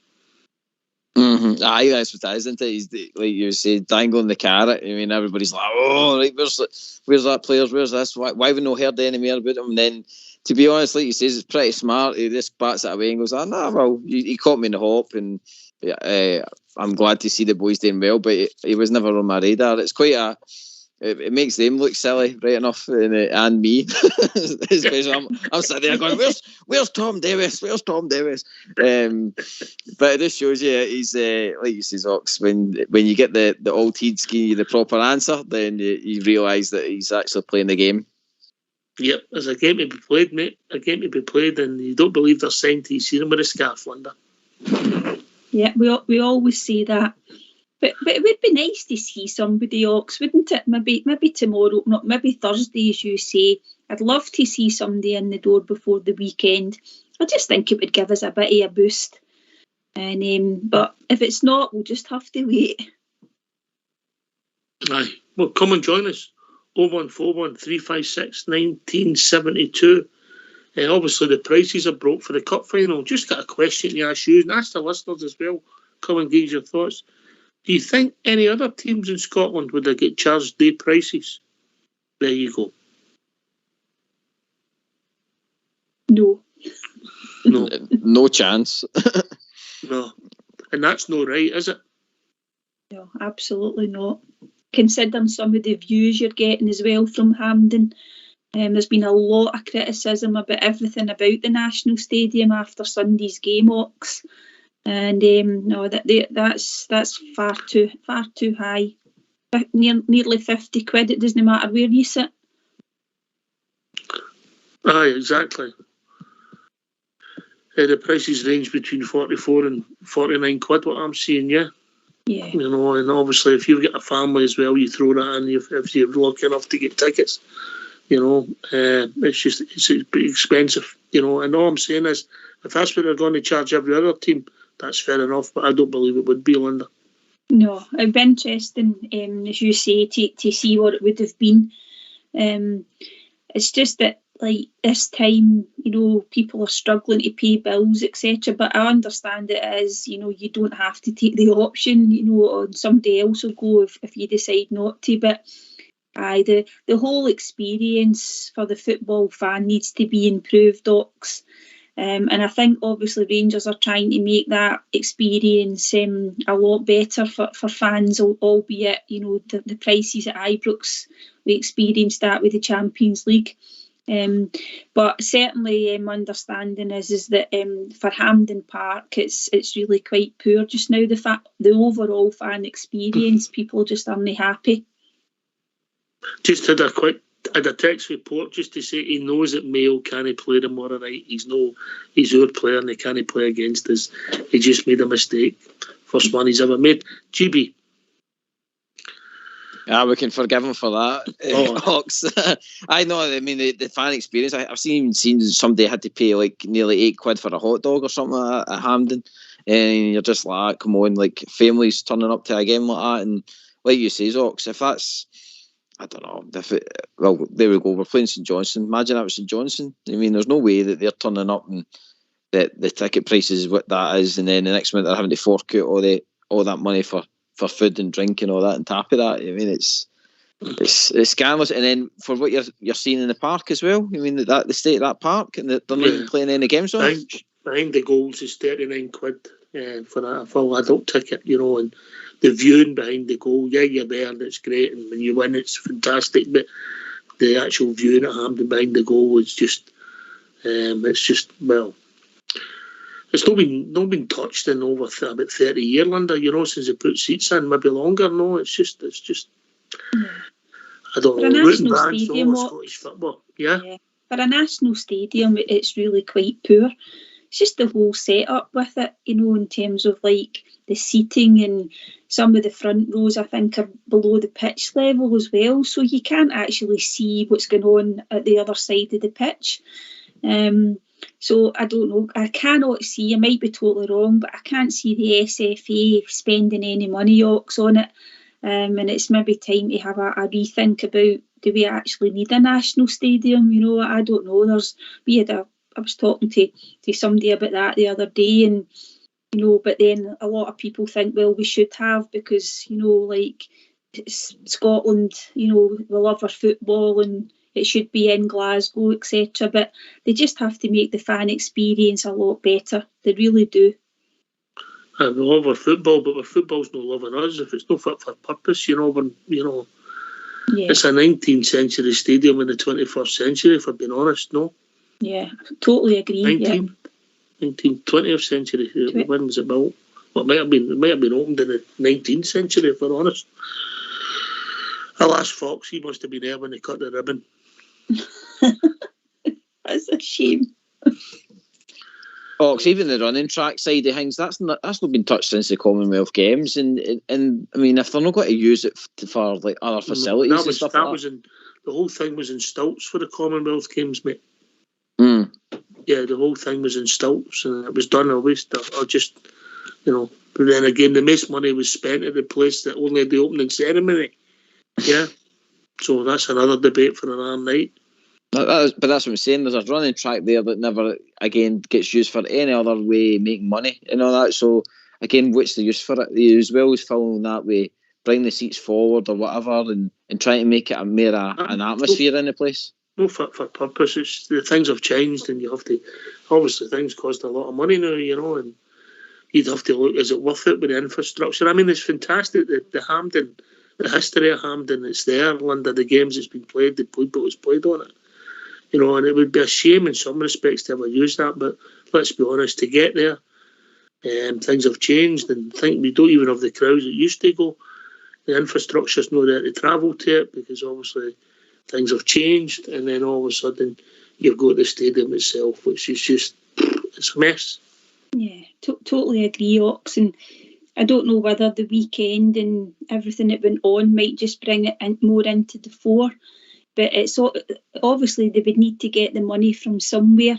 People who go and watch Scotland, at times they're not watching them at Hampden. They have moved the games, about the country and taking the games to smaller stadiums so that they were actually filled. But I know, since we've kind of picked up a wee bit in the national side, the stadium has been more full.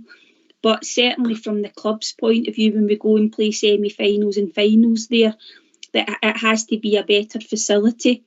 It's all going to come down to money, Ox, and I don't think that the SFA will spend any more money on it. No chance. They've no money. They've no vision. Yeah. They had to get bailed out when they started it before. Anyway, last call. Come and join us. 0141356 1972. It's a phone-in show, not a podcast. We need you to make it a phone-in show to work. Right, come and give us your team for tomorrow night, how it's going to go, how you see us lining up. I don't think the shape will change, Linda. I think we'll stick with that system. I think it'll go, here's what I think: McLaughlin, Tavernier, Goldson, Davis and Devine, because I've got a funny feeling Borna, right? Midfield of Kamara, Lundstrom and Tillman, with Wright, Morelos, not Fashion, Morelos, and does he play Kent after the 120 minutes? I think he might start Scott Wright. There you go. Do you think he might give Kent a rest then? Do you think it would only because I wouldn't personally, but I'm saying what I think he might do, because he mentioned the guys that played the 120 minutes. And the big hitters in that game were the two Ryans, yeah? Yeah. You could have, obviously, Kent will be on the bench and see how the game pans out, Ox, and if we're needing a goal or, we're needing to make things happen, you could bring Ryan Kent on. I do think it's a wee bit unfair in him as well, in terms of the amount of minutes he's played. He alluded to that, and by giving Kent this free roll, Ox, the amount of yards he's covering as well, in terms of getting up and down the pitch, isn't he? So yeah, I wouldn't disagree with what you're saying there in terms of the team, and I think Devine is a good shout.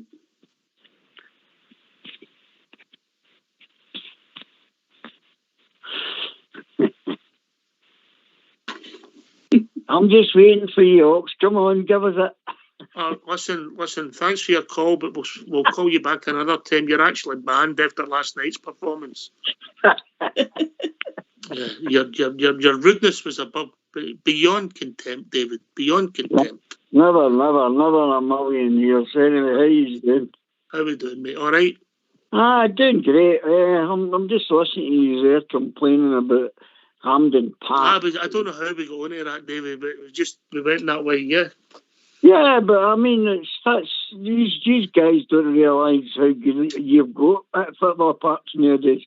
You might have seen Hampden when I used to go there. I'll tell you, 120,000 not tired. Try to get to the toilet at one time. I appreciate that, and the people who built that back when you were a boy, back in the turn of the last century, made the visionary, and they seen that football was going to grow and there was going to be big crowds. And I don't think we've had any visionaries since. No, not really, but that's supposed to be down now to safety, isn't it? Why there was never a disaster at Hampden, I don't know, because the stairs up and down in and out, it was terrible. But anyway, regarding the Gers, I think Beale's... I agree with what you were saying earlier about no running anybody down. I think that's a good thing. He might feel he wants to say that, but he'll not do it, I don't think. I think you're right there, Ox. No, he's took a leaf out my bout. You've got to be nice to people, GB. Hi. Was that towards me? No, not at all. I know you want to mean that, mate. Ox has pointed out, Davey, that he's been smart with his answers. I mean, again, I kind of jumped on the bandwagon the day when I was listening to the press conference. I was like, what's he saying? And he's mentioned Stephen Davis. He's got hope for Stephen Davis. I'm like, Stephen Davis, he's finished. But again, he's not got to come out in a press conference and say, no, Davis is finished. He's never come back to Ibrox. I mean, that guy's trying to recover for a major operation. He's wanting to keep his hopes up for playing football again and stuff like that. And he'll let the medical team decide whether Stephen Davis can play football again. So, very, very smart. Sometimes I've just got too much of the fan heed on me rather than the actual sensible heed on me. Yeah, you're right. We're putting him on a training course. David. I think that the point they were talking about with Beale is that if you listen to him, he actually goes back to what you actually want to hear. Because if you listen to him when he's talking about Davis, he's actually saying at this moment in time, he's not writing them off or anything like that. But if you listen to how the conversation was getting at the end of his conversation, as he says that, but in that position, we'll need to get somebody very similar to him. So he recognises that that's needing sorted, you know. I think he's a smart operator. I'm actually grown. I've got the hat now. I'm on the MB Express, Linda. Yeah, definitely. I think, as I said earlier, when he first came in, but he was the obvious choice. I think we're not going to get a big world name. It was just it all came down to what we could afford, and obviously the right man for the job. He knows a lot of the players. He knew a lot of the players, and he was going to be working with players that that he had coached when he was here with Steven Gerrard. So you can see that's one of the reasons why he's got a tune out of them as well, Ox, in terms of getting some results and improving the performances to a certain degree. But yeah, he's definitely grown on everyone. And I think you're right, Davey. He's not going to come out and slag any players off. No manager should really do that, because he's been trying to build their confidence up again as well, Davey, hasn't he? Because let's face it, they were devoid of confidence, weren't they? Just under Gio laterally. You can see it in the way they're playing at the moment. You can see that and bit of enthusiasm that was missing, and they shuffled the pack a bit. But as I've said prior, before all this, if he can get himself who he's looking to get in, I think things will open up. And with Tom Lawrence, that's just tragic, But as we've been talking about it in the last few conversations, it's just the way things have been going this season. It's just been one thing after another. But you've just got to deal with that and get on with it. And I think we'll all deal with it, and I think we'll go on with it as well. Aye, good point, Davey. I mean, it's you've got to deal with it. There's nothing you can do. You can't roll over, GB, can you? No, I think we were lucky is that we have got Hagi coming back. I mean, he'll kind of, I think, fill that Tom Lawrence void, and then when Lawrence does come back, I mean, that's going to be a good bit of competition for the two of them. Because I think the two of them are going to be playing. Are you thinking you're going to see much of Hagi this season, GB? I think what the manager's saying, he's hopeful for the next. I think it's the next league. St Johnstone game. He was saying involvement. He might have a strip with 9 subs, and then you might get him on, depending how it's going. I think we've got to be patient with Hagi. It's not been an ingrown toenail, is it? But like you say, there's 5 months. Was it 5 months of the season to go? I mean, and he's in amongst contact. He's in amongst contact training. Don't get me wrong. I see if it's going to be the last month of the season, I'd rather them just kind of train with the team rather than get put in a competitive match. I'd rather just let them get a pre-season. But if there's a chance and we can get him in, then he's a valuable player to get his cups. Ox, I mean, cup finals are coming up, and there's another cup to play for. There's a league still there to challenge for. I think some of the games we are needing a bit of a freshness about it. So whether that's new signings or somebody coming back for injury, I think it will help us in the run-in, mate. I think he's been really clever. He's getting him targets, Linda. He's getting him targets, dangling the carrot, Can't get the boy. You know, he's not leaving in the lurch. He's thinking little picture, get him fit, big picture next season, you know. Yeah, and he obviously, obviously they felt, thought highly of him in terms of giving him the extension of his contract. And, I think a lot of people were maybe surprised at that as well, because we've not even seen him back from the injury. But I suppose that's about protecting an asset as well, Ox, because, obviously signs are good in terms of his recovery, and obviously if they'd had an opinion that he just wasn't going to be able to get back to sort of, full strength, then they probably wouldn't have done that. But okay, I mean, that would have been a right boost of confidence for young Hagi, the fact that we put that faith in him. But I think you're right, they'll be very, very careful, in terms of the minutes and the type, maybe even the types of games that they put him back into. But it'll be lovely to see him again. Oh, you like Hagi, do you? Is that an nice cardboard cutout, is it? Oh, Queen, like young Hagi. I don't know those cardboard cutouts. That was another one that ended up in the garage after Beale left. Oh dear. I'll get you one, old Davy, mate. Linda. Oh yeah, definitely. Oh, by the way, good evening, Linda.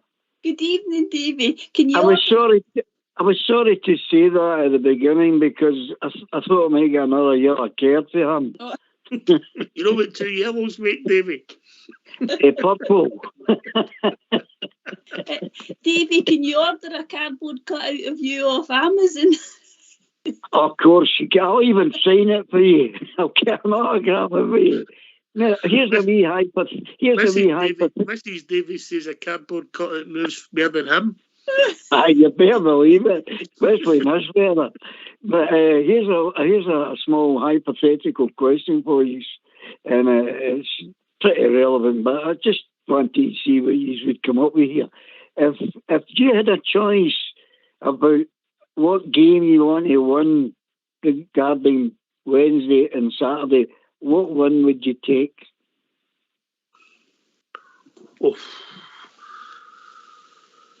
Is there replays in the Scottish Cup? No. Yes. No. Is there? Oh. No, maybe there isn't. I thought they'd done away with them this year, did they? Oh, they did. They've done away with them. Right, okay. Oh, that's a topper, Davy. That's a topper. Gary, GB, you can go first. Thanks for passing the baton. I'm going to go with it being realistic, and I'll say I'd rather win on Saturday. Yep. Yeah. Go Scottish Cup. Go for the Scottish Cup. Oh, Linda. Yeah, I would agree with Gary. Saturday for me, if I had to choose. We're only 3 points behind the league, Davy. We're going to beat them twice, so we need to keep winning, you know. Yeah, but I mean, realistically, I know it's hypothetical that you want that. You're breaking up, Davy. We're losing you there. I know it's hypothetical that. I don't know. I keep biting here. I even sat up in my bed there. But, no, it was just a case. No, I know. I know on the show that when you hear people making comments that they say, I want to win this, I want to win every game, but that's not realistic at the moment, you know. But so that was why I sort of threw that into the Munster, you know. I think I would go for the cup myself, actually. We've got more chance of it as this now because we're behind to win the. We've got more chance of realistically winning the Scottish Cup as where we sit this now. But I'm not getting up in this league. You've got to, in your own head, you've got to say you go there and then you'll beat them at Ibrox, and then it's only 3 points, yeah? And you never know what can happen. But I'm not saying we will, but that's in my head, yeah? Yeah. So we'll take it with the comes. But Dave, you're going to come on with the questions like that. You need to use his advance warning. They're too hard, I know, it's pure... It's toying with the heart and toying with the head. It was a great question, David. It's just, I think, like, Ox is saying that the league's definitely not over. But if we're probably putting money on what we can probably put our hand in the heart and say that we can win, probably let's say that the 2 cups are definitely there for us to take, especially with the way the team's playing in that. One thing I did see at the weekend, Ox, is that the team did look as though they gave everything at the weekend, and I mean, for me, it was just that was all we had left in us, and I think we're Scott definitely fine because he got his shorts dirty, mate. Aye, mate. Aye, and that's how he's getting his probably start tomorrow night. I think we're definitely needing some freshness there, Ox, because they were looking dead on their feet at the end there. I mean, and it would have been good. I think that part with a lot of David. David, how long you be coming on this show?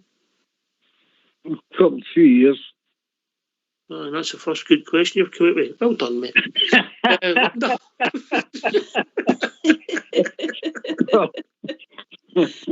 Oh, I'm sure he's come up with a few good questions. Thank you, Linda. Thank you. You're just biased. Oh, I know. But I suppose you do want to win tomorrow night, Ox, because you just never know what will happen. I think it was just a shame we didn't manage to get the win just at the New Year game. But I think we showed in that game that we can compete with them anyway. And as you've said as well, we did that with all these players missing, whereas they had near enough a full squad available. So I want to win every game that we play between now and the end of the season. And, I know maybe that's a bit unrealistic, but that's what you've got to do. As Bridge said, take one game at a time and just keep chalking up the victories. It's like asking you to pick your favourite child at the 2 in a minute. Yeah. You know it's you, GB. I should hope so. The thing about that as well, Vox, is that if you're talking about where we are in the league position, I mean, the league's a marathon, the cups are a sprint. Now, if we can beat them in a cup and win the Scottish Cup, that to me will be a tremendous achievement for this season regarding the way we have had to deal with managers changing, injuries, and if we can walk out with 2 cups, I'll be over the moon. That might not please everybody, but I'll just try to be realistic here. Well, I think there's parallels when Alex McLeish came in back in the day, and obviously we went and won the 2 cups, and then the following season we won the treble. So hopefully there's parallels, Linda. Yeah, that's right, Ox. When McLeish came in, and it just basically gave him a bit of momentum going into the next season. And as you said, what a season that was. I think Sunday's game was very important for Michael Beale, for us to win and get through that, because it just kept it going for him. And because he, in his time, we didn't have his first spell under Gerrard, we didn't have a lot of success. We lost a couple of semi-finals as well. So I think that was really important for Beale for us to get through to the final. And, you park that, and by the end of February, who knows, Ox, maybe we'll have a few players back. We might have a couple of other ones out, but and a couple of new signings. He would have been really desperate to get to that final, I think.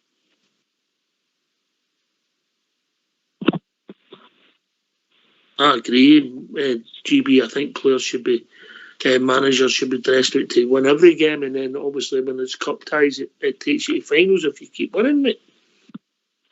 If there's one thing I like Beale constantly saying, and the pressure, and he's like, it says, well, it says, was it expectation or something? Or he says something like that, where he's like, I don't deal in pressure. He says, if you're thinking about pressure, then you're not at the right level or something like that. So our manager's got the right mindset. He's here to win.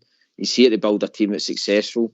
And again, he's wanting to show off his talents. Oxy, he's wanting to develop players, and that's what he likes about this league. He knows that it's a kind of fair crack at the whip, that he's not having to deal with a team that's got 100 million in the bank and all the rest of it. He knows that probably, as much as we've got a kind of bigger budget, he knows that most of the teams are all buying players that are to get developed in this league.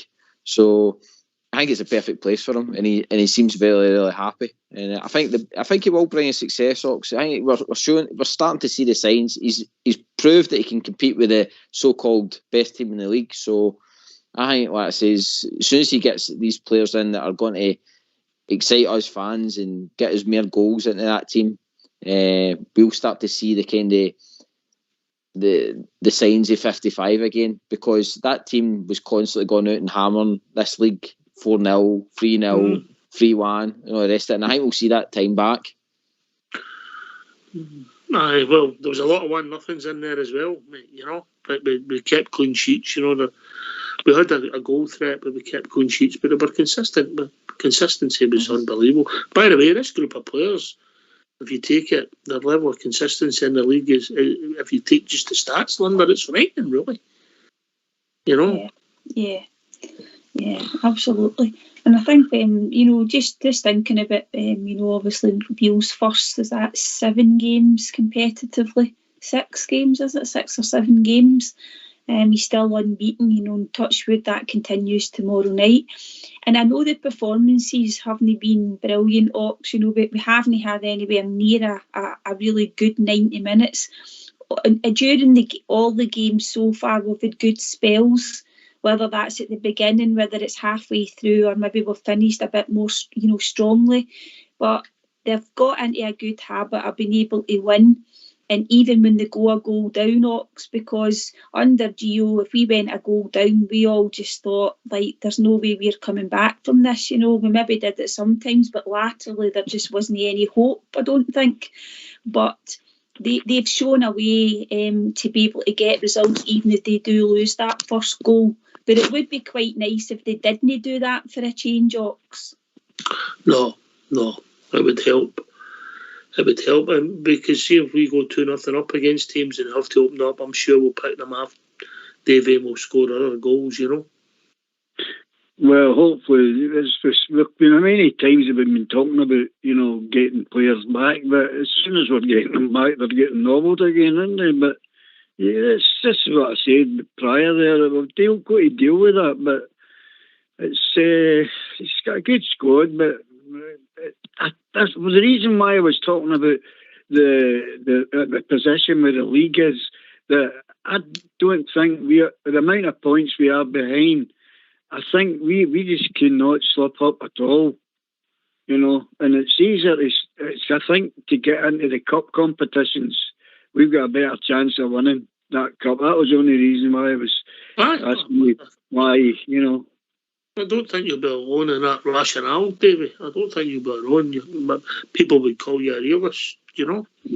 Other people would call you a defeatist, you know. But I'll let people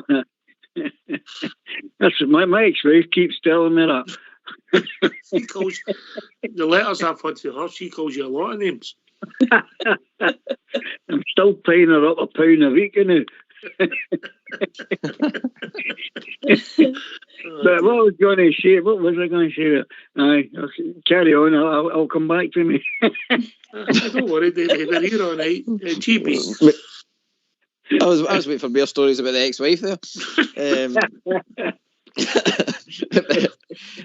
I mean, tomorrow night, another 3 points, another game for the team to bond and learn the system. Ox, it's the manager said that he's tried to keep it as consistent as he can. That defensive partnership of Golson and Davies, the new, is starting to come to fruition, and I honestly think Borner will be back in there tomorrow. I think you'll see a nice solid defence, probably McLaughlin, Tav, Golson, Davies and Barisic, and then your midfield is where it's all going to change. I think you're going to have Kamara, Lundstrom and Arfield, and then you'll have Kent, Fashion and Wright up front. I think that's what the kind of changes will be tomorrow night for me. That depends who's battle scarred, Linda. Yeah. I think, you know, Ox, you were talking about Barisic's signal to come off, didn't he? And I'm not sure, on Sunday, I'm not sure if that was because his legs were just gone or whether he was maybe feeling an injury. So I think I would agree with you what you said earlier, possibly young Devine coming in. But I think he will freshen it up in the midfield. Not fair on Jack to then go and play after playing 120 minutes. And Kent might have a rest on the bench as well, because as you said earlier, he played the full game too, and he's played every minute of every game, I think, under Beale. I can't remember him being taken off at all. But it would be nice if he was able to freshen it up. Maybe throw one of the young guys on as well, but perhaps they'll come off the bench. Yeah. Maybe. We'll see. It'll be interesting. I mean, obviously, it's the Scottish football, innit? You play a game late on a heavy pitch in Hampden on a Sunday, and then you're back on a Wednesday, you know. Obviously, it is what it is, David, and you need to deal with it. Oh, yeah. I thought we're talking about bringing people off the bench. I felt that wee Charlie McCann looked at sorts on Sunday when he came on.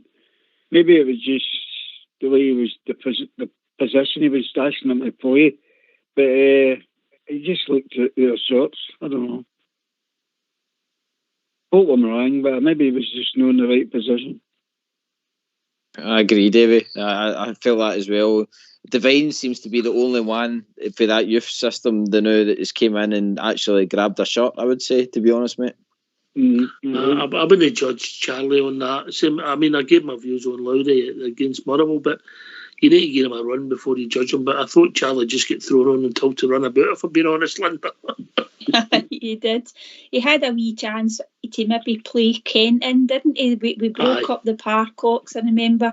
He just took the wrong decision. And did he actually pick up a booking as well? I can't remember. He did. He did. That was a shame, but he didn't. To me, it was hard to see where he was playing, to be honest. I think he was probably just told to go and cause a bit of trouble and break up play. But he did have a good chance to just play Ryan Kent in, but he didn't. Linda would have played Ox if he was backing somebody to cause trouble. I can assure you, David, all the people on this show that cause trouble, I would be way down the pecking order. He just sorted them all out.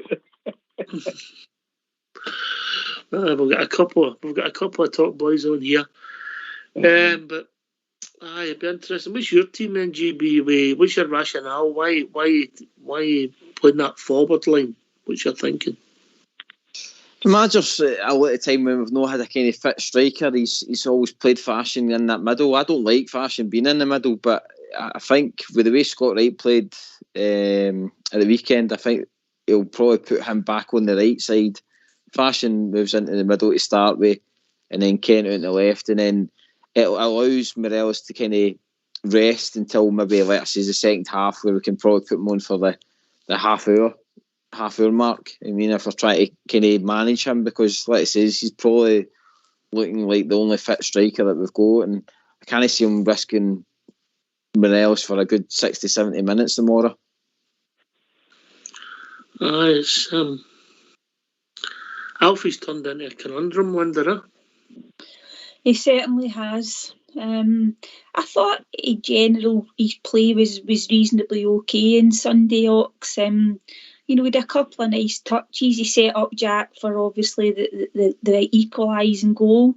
He had another couple of nice wee touches as well, and he's just lacking that wee bit of I know he's never been the fastest, but he's usually had a good wee kind of burst of pace over a couple of yards, hasn't he? And he's not got that, but that could be down to the fact that he is carrying an injury, Ox.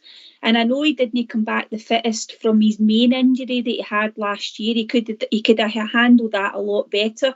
He could have looked after himself more carefully. But just now, I don't know whether it is just because he's got this injury, but he is a bit of a conundrum. You're kind of tearing your hair out at times with him, but then on the other hand, he has, as I said, he's had some nice touches in some of the games. Last word for your good self, David. Aye, well, as ever, thanks for listening to me on the show again, and it's always a pleasure to get slagged off every time I come on. So You love it, really. You love it, really, don't you? nah, it's the best show in town. More so than London's. I better not say that. Big Al go nuts. That's a bit sexist, that is, to all the rest of the boys. You know what I mean? Yeah, I know. I've supported Rangers for over 60 years, and so it's in your heart. So every game, but we knew we're going up and down, but we're definitely heading in the right direction. So thanks for having us on. I'm sure we'll speak after the game at some point tomorrow night. GB. Hi, Ox, thanks for having us on. Great points. Good to clear up a couple of things with what the manager's been saying in the press conferences tonight as well. 9 o'clock tomorrow, that training starts for you. Right, mate, I'll be in sharpish. I know. Really looking forward to the game tomorrow night. Like I says, we've got a team there that's winning, and hopefully it's another 3 points tomorrow night, mate. All right, Linda.